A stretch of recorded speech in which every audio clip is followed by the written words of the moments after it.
Here we go. 3, 2, 1. What's going on? It's me, Jeremy, broadcasting live from my hotel room. This is my actual room, Dylan. This is where I sleep. I sleep right there where you are.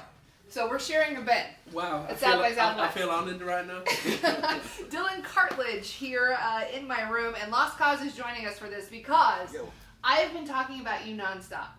Non-stop. I saw you last night with our friend Michael Starr over here. The man. And he had played a song for us a couple of weeks ago, and I have been obsessed with it ever since. Thank you very much. So I came back last night and this morning, and I said, Lost Cause, you have to listen to Monsters Under the Bed. Not only listen, though, to watch the video for it. Yes. It's trippy, man. It's like, I didn't expect to come, I don't know what I expected to come from you, but it's definitely not what I expected, but pleasant, in a pleasant way. Thank you very much. So how did you come up with the video concept, or?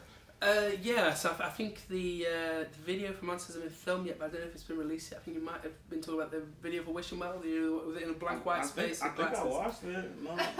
It's lots of like trippy artwork, animation. Yeah. Okay. So I'm sure that was the Wishing Well video. Okay. Nice. But I have just filmed a video for Monsters Under the Bed, and that will be similarly stylish and trippy also. Nice.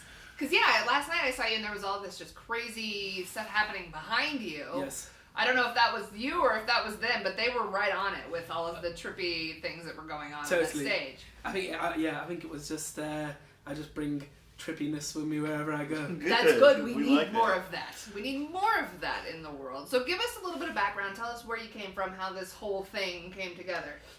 So I am Dylan Cartlidge. I'm an alternative hip-hop artist. I'm from the UK. Lived in the middle of the UK for about 16 years, and then we moved to a small seaside town when about 16. I've been a rapper from the age of 13.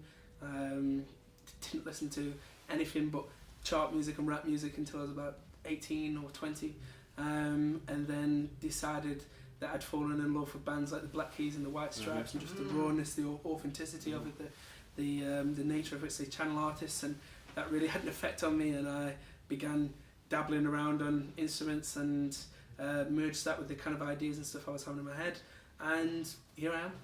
I feel like you and Lost Cause are like kindred spirits because that is almost identical to his story. No way. So I don't play instruments and stuff like that, but we've got a long story about how I actually started here. I actually rapped on the air. We can talk about it along. We'll do that off of not on the already interview. It's a long story. But I looked you up, and everything I saw from you was different. Your hair is different and everything, or like you're on a BBC show. You were on a BBC show. Can you tell us a little bit about that? Yes. So it was a show about the town that I live in, which is Redcar.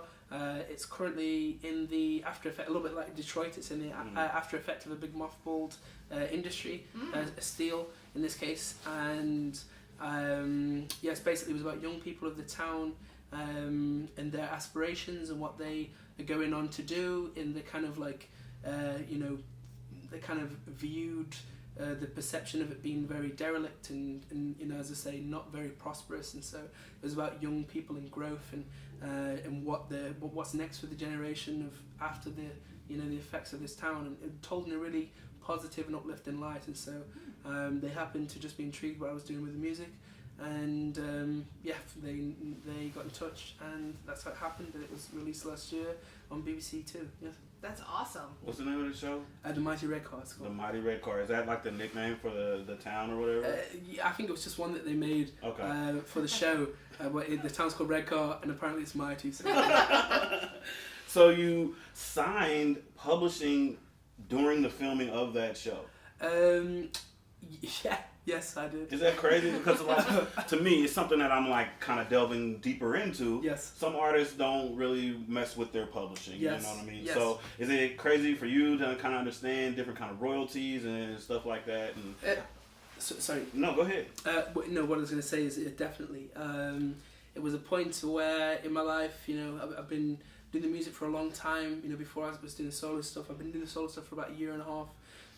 Before I actually signed the publishing deal, but before that I'd been in a really like heavy Rage Against the Machine kind of rap band where I was the front singer, just screaming every gig, ripping my t-shirts, being crazy, and we've been doing a thing, and that I kind of learned, DIY and on the road and everything else, and it hadn't kind of worked out, and so from there, I was doing the solo stuff, And then it came to a point to where, you know, as you'll see in the show, I was working in jobs in bars and just I was working in the call centre, just working any kind of random jobs to subsidise the music. And so then when the opportunity came across to sign a relatively small publishing deal to be able to do it full time and really have a stint at being able to give the music a good run and really get some traction, I grabbed it with both hands for sure. Nice.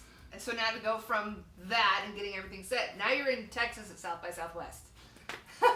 Yeah. So, I mean, just a small change in the way things have been going. How has your South by been so far? I think on that note, just unbelievably dissociative. yeah. This isn't me. This isn't my life. But no, it's been amazing.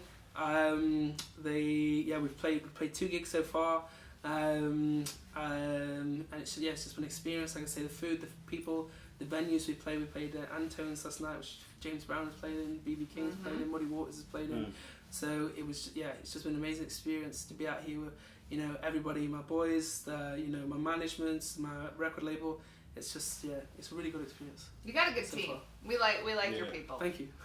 I'm sure you like your people as well. Well, yeah. You said it. Right, exactly. So how many shows do you have left? 4 shows. I think I've got 4 shows left. Tonight I'm going to be playing Good Karma Club at Swan Dive. Tomorrow I'm playing at the Hotel San Jose. Okay. At 2 o'clock, I believe. And then also I'm going to be playing the British Embassy at 4 o'clock at Hotel San Jose, probably. Excuse me. And then we're playing the British Embassy at 10? Yes, sorry. And it's pretty impressive that you've got all that in your brain. You're ready. Yeah, kind of. I don't know what I'm doing in 20 minutes, so I'm proud of you. And we got there. Yeah, that's the show. So after South by, what happens? What's next? I'm home. Well, after South by, we get a flight at 5 p.m. I think on Sunday.